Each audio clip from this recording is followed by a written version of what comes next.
Assalamu alaikum. Me, Faisal Rahman, and welcome to AR Solution.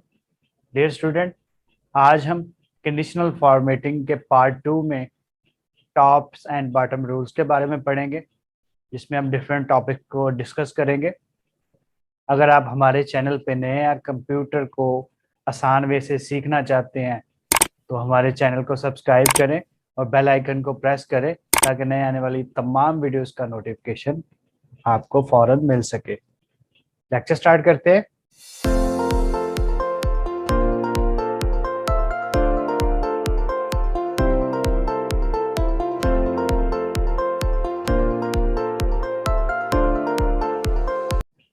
ये मैं कुछ values जो है ऑलरेडी लिखी हुई हैं, इनको सिलेक्ट कर लेता हूँ। कंडीशनल फॉर्मेटिंग में जाऊंगा, टॉप बॉटम रूल्स में जाऊंगा। सबसे पहले टॉप 10 आइटम्स जो हैं, जो टॉप 10 आइटम जो है वो मैं उनको हाईलाइट करना चाहता हूँ। तो टॉप 10 आइटम पे जैसे ही मैं क्लिक करूंगा तो इसने इसमें टॉप 10, क्योंकि टोटल वैल्यूज 10 है तो इसने सारी की सारी वैल्यू हाईलाइट कर दी है। अब इनको मैं इंक्रीज डिक्रीज अपनी मर्जी से कर सकता हूँ। जैसे कि मैं चाहता हूँ कि टॉप 5 वैल्यूज जो है ना वो हाईलाइट होते। जैसे मैं इधर 5 टॉप वैल्यूज हाईलाइट की हैं तो ये देखिए टॉप 5 वैल्यू जो है वो हाईलाइट हो गई हैं। ठीक है, अगर फर्ज करें मैं इंक्रीज करना चाहता हूँ, मैं चाहता हूँ टॉप 6 वैल्यूज आ जाए। जैसे मैं टॉप 6 वैल्यू इंक्रीज की हैं और टॉप 6 वैल्यू जो है वो हाईलाइट हो चुकी हैं। ठीक है, इसी तरह फिर मैं जाता हूँ कंडीशनल फॉर्मेटिंग में, टॉप एंड बॉटम रूल्स में जाता हूँ। मैं बॉटम 10 यानी कि नीचे वाली 10 वैल्यूज है उनको हाईलाइट करना चाहता हूँ। अब क्योंकि ये वैल्यू 10 है, सारी की सारी हाईलाइट हो गई हैं, तो मैं यहाँ से जैसे ही डिक्रीज करूँगा तो बॉटम वाली टॉप 5 वैल्यूज हैं वो हाईलाइट हो गई हैं। ठीक हो गया। अब इनकी जो इंक्रीज भी कर सकता हूँ, क्वांटिटी को डिक्रीज भी कर सकता हूँ। हाईलाइट के जो कलर्स हैं उनको मैं चेंज कर सकता हूँ यहाँ से। अगर मैं कस्टम करना चाहता हूँ, कस्टम भी कर सकता हूँ। ठीक है, जैसे कि यहाँ से कलर मैं ब्लू कर लेता हूँ। ओके करूँगा, ये देखें ब्लू हो गया टेक्स्ट का कलर जो है। इस तरह से मैं चेंजिंग जो है वो कर सकता हूँ। Next, top 10%। मैं ऐसा करता हूँ, ये वैल्यू सारी सिलेक्ट कर लेता हूँ। ठीक है, इसमें जो टॉप 10% वैल्यूज है उनको हाईलाइट करना चाहता हूँ। तो मैं ये देखें टॉप एंड बॉटम रूल्स में जाता हूँ। टॉप 10% जो वैल्यूज है, ये देखें जितनी भी इसमें टॉप 10% वैल्यूज हैं सारी की सारी हाईलाइट हो गई। इनको इंक्रीज डिक्रीज भी मैं कर सकता हूँ। अगर इनको ख़त्म करना है तो सबसे पहले मैं क्या करूँगा, इसमें जाऊँगा फाइंड एंड सेलेक्ट में, कंडीशनल फॉर्मेटिंग में जाऊँगा। उसके बाद क्लियर रूल्स में जाऊँगा। यहाँ से clear rules from selected cell, इस पर क्लिक करूँगा तो ऑटोमेटिकली वो डिस हाईलाइट हो जाएंगे। इसी तरह कंडीशनल फॉर्मेटिंग में जाऊँगा, टॉप एंड बॉटम रूल्स में जाऊँगा। बॉटम 10% आइटम्स, जैसे ही इस पर क्लिक करूँगा तो ये बॉटम 10% आइटम जो है वो हाईलाइट हो गई। 10% के हिसाब से जितनी भी वैल्यूज थी वो हाईलाइट हो गई। अब इनको मैं डिक्रीज इंक्रीज भी कर सकता हूँ। जैसे कि मैं 5 कर देता हूँ, 10 कर लेता हूँ। ये देखें इंक्रीज कर रहा हूँ तो ऑटोमेटिकली वैल्यूज इंक्रीज हो रही है। ठीक है, अब इसको खत्म करना चाहता हूँ तो फाइंड एंड सेलेक्ट में जाऊँगा, कंडीशनल फॉर्मेटिंग में जाऊँगा। उसके बाद क्लियर रूल्स में जाऊँगा, clear rules from selected files, यहाँ से भी मैं इसको क्लियर कर सकता हूँ।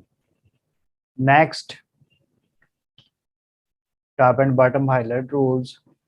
अबव एवरेज, अबव एवरेज जो है कि जो भी मैं सिलेक्टेड सेल्स किए हैं उसकी उनकी जो एवरेज बनती है उससे ऊपर एवरेज जो है उसको सिलेक्ट करना चाहता हूँ, या ब्लू एवरेज जी हाँ जो एवरेज है उससे नीचे। अब पहले सबसे पहले तो मैं ये देखें ये एरिया सेलेक्ट कर लेता हूँ, बल्कि इसकी एवरेज इधर निकाल लेता हूँ इज इक्वल। यहाँ मैं लिख देता हूँ एवरेज। ये देखें एवरेज का फार्मूला है। ठीक है, ये सारी वैल्यूज मैं सिलेक्ट कर लेता हूँ। अब क्लोज ब्रैकेट एंटर कर लेता हूँ। अब इसकी 140 जो एरिया मैंने किया है इसकी एवरेज जो है इसको मैं थोड़ा साइज बोल्ड कर लेता हूँ, साइज थोड़ा बड़ा कर लेता हूँ ताकि आपको नजर आए। 141 एवरेज है इसकी ना। ठीक है, ये वाली एवरेज है। ठीक है, अब ये देखें ये जो एरिया होगा 141 से ऊपर जो वैल्यूज होंगी वही हाईलाइट करेगा। जैसे कि कंडीशनल फॉर्मेटिंग में जाता हूँ, टॉप्स बॉटम रूल्स में जाता हूँ, यहाँ अबव एवरेज पे जैसे ही मैं क्लिक करूंगा, ये देखें ये जितनी भी एवरेज है 141 से ऊपर ऊपर वो सारी हाईलाइट हो गई है। ठीक हो गया। अब इसको मैं कैंसिल कर देता हूँ। इसी तरह मैं कंडीशनल फॉर्मेटिंग में जाता हूँ, टॉप्स बॉटम रूल्स में जाता हूँ, बिलो एवरेज जितनी भी इससे कम एवरेज है 141 से, क्योंकि सारी कम है तो वो सारी की सारी शो हो गई हैं। ये देखें ये 234, 204, 171, ये 141 से ज़्यादा है तो वो हाईलाइट नहीं हुई। अब इधर से मैं किसी भी नंबर को ज़्यादा करता हूँ, जैसे कि ये देखें ये मैं 142 कर लेता हूँ, 142। ठीक है। अब ये जैसे मैं 142 करूंगा ये हाईलाइट नहीं होगा, इसको मैं, हाँ बिल्कुल हाईलाइट होगा क्योंकि ये एवरेज लो एवरेज है ना, इससे कम मैं 144 से हाईलाइट हो जाएगा। ये देखिए जैसे ही मैं टॉप्स एंड बॉटम रूल्स में जाता हूँ, ब्लू एवरेज में जाता हूँ, तो ये देखें ये भी इसके अंदर हाईलाइट हो गया है क्योंकि ये 144 से कम है। मैं फर्ज करें इसको ओके करके इसको मैं करता हूँ हाईलाइट कर देता हूँ ताकि आपको नजर आए। इसको मैं 100 145 करता हूँ तो ये अनहाईलाइट होगी क्योंकि ये 144 जो बेसिक एवरेज है उससे ज्यादा हो गई है, क्योंकि हम बॉटम पे कम कर रहे हैं।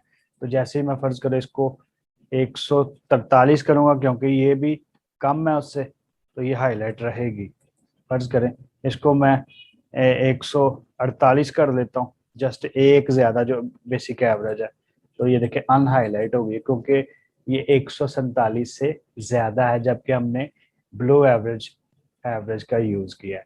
अब इस जो एरिया है इसको सिलेक्ट करना है तो फाइंड एंड सेलेक्ट में जाना है, कंडीशनल फॉर्मेटिंग में जाना है, ये देखें हाईलाइट होगा जो एरिया सेलेक्ट किया था।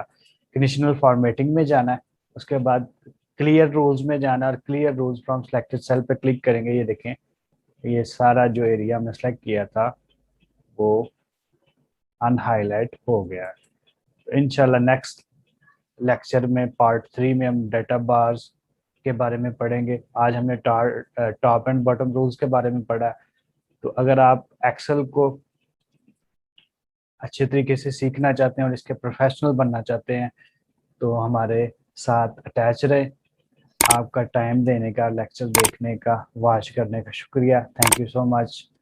पाकिस्तान जिंदाबाद। अल्लाह हाफिज।